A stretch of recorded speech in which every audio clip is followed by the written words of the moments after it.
True Islam app کو پلے store سے ضرور ڈاؤن لوڈ کیجیے اور شیئر کیجیے۔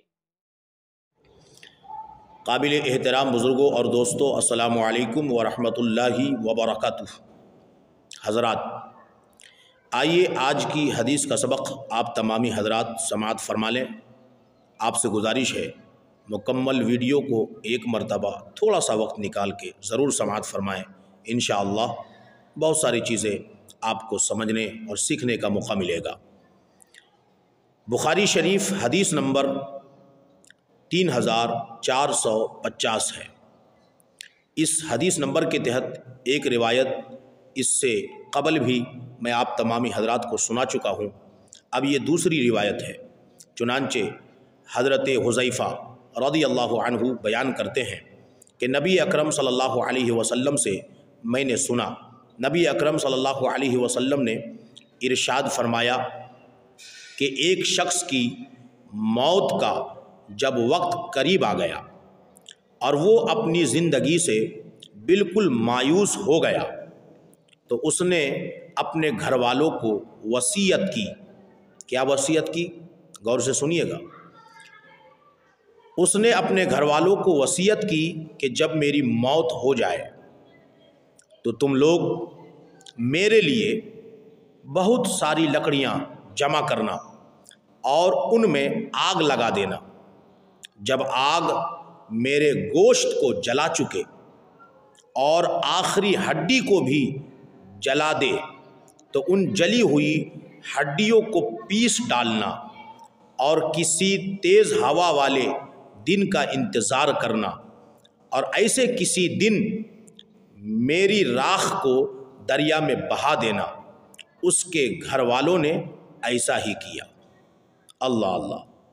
ایک آدمی، یہ آدمی کون تھا آپ کو بتا دیں پہلے۔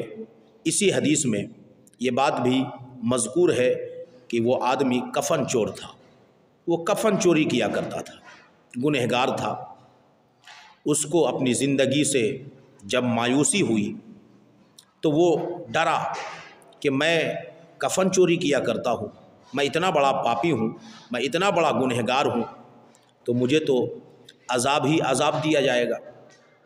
اس لیے وہ ڈر کے مارے اللہ کے عذاب سے ڈر گیا اور مرنے سے پہلے اپنے گھر والوں کو یہ وصیت کر دیا کہ جب میرا انتقال ہو جائے، جب میں مر جاؤں تو میرے لیے بہت ساری لکڑیاں جمع کر دینا، اس میں آگ لگا دینا اور میرے جسم کو اس آگ میں ڈال دینا۔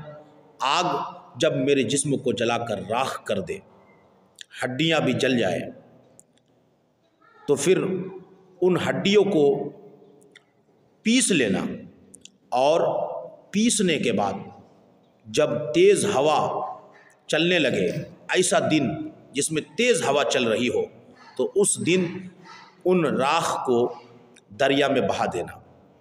اللہ اللہ! گھر کے لوگوں نے اس وصیت پہ عمل کیا۔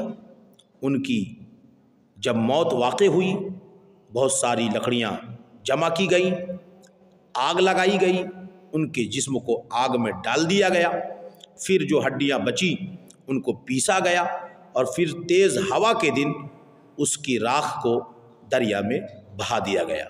پھر دیکھیے کیا ہوتا ہے۔ نبی اکرم صلی اللہ تعالی علیہ وسلم آگے ارشاد فرماتے ہیں کہ پھر اللہ تعالیٰ نے اس کی راکھ کو جمع کیا اور اس سے پوچھا، ایسا تم نے کیوں کروایا؟ تم نے اپنے گھر والوں کو، اپنے وارثین کو اس طرح کی وصیت کیوں کی تھی؟ تم نے ایسا کیوں کروایا؟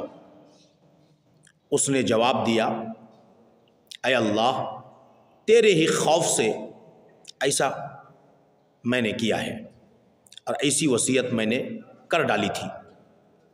اللہ تعالیٰ نے اسی وجہ سے اس کی مغفرت فرما دی۔ حضرت عقبہ بن عمرو رضی اللہ عنہ نے کہا، میں نے نبی اکرم صلی اللہ علیہ وسلم کو یہ فرماتے ہوئے سنا تھا کہ یہ شخص کفن چور تھا۔ اللہ اللہ! آپ دیکھیے، اللہ تبارک و تعالی کا خوف، اللہ کے عذاب کا ڈر اس کے دل میں آخری وقت میں آیا، تو اللہ تعالیٰ نے اس ڈر کی وجہ سے کفن چور کی مغفرت فرما دی۔ اس لیے خوف خدا، خشیت ربی، اپنے رب کا ڈر، اللہ کے عذاب کا ڈر اپنے دل میں بساؤ۔ اگر آپ اللہ کے عذاب سے ڈرو گے، اللہ کا خوف دل میں رکھو گے، تو گناہ کرنے میں آپ کو ڈر لگے گا، کیونکہ آپ کو پتہ ہوگا کہ گناہ کے بدلے میں عذاب ہوتا ہے۔ جب آپ کو اس بات کا احساس ہوگا تو آپ کے قدم گناہوں کی طرف نہیں بلکہ نیکیوں کی طرف بڑھیں گے، اور جب انسان نیکیاں کرتا ہے تو وہ ثواب دنیا میں بھی پاتا ہے، اور اس کے بدلے اس کی قبر بھی روشن ہوتی ہے اور آخرت میں بھی اس کا بدلہ ملتا ہے۔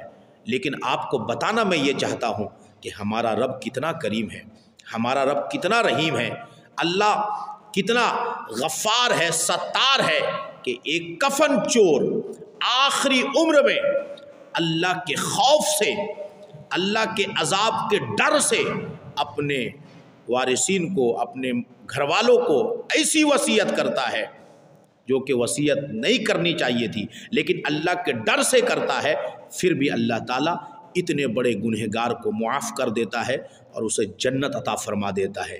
اس لیے میرے بھائیوں، اگرچہ ہم گنہگار ہیں، پاپی ہیں، بہت سارے گناہ ہم نے آپ نے کیے ہیں، مگر اللہ کی رحمت سے ہمیں اور آپ کو مایوس نہیں ہونا چاہیے۔ آپ اور ہمیں چاہیے کہ ہم اپنے گناہوں سے توبہ کریں، اللہ کا خوف دل میں بسائیں۔ اللہ نے چاہا تو رب کائنات ہمارے آپ کے سارے گناہوں کو معاف فرمائے گا اور اپنی رحمت سے ہمیں اور آپ کو جنت میں جگہ عنایت فرمائے گا۔ اللہ تعالیٰ ہم سب کو اللہ تبارک و تعالیٰ کی رحمت پر بھروسہ کرنے کی توفیق اور رفیق عطا فرمائے۔ السلام علیکم ورحمۃ اللہ وبرکاتہ۔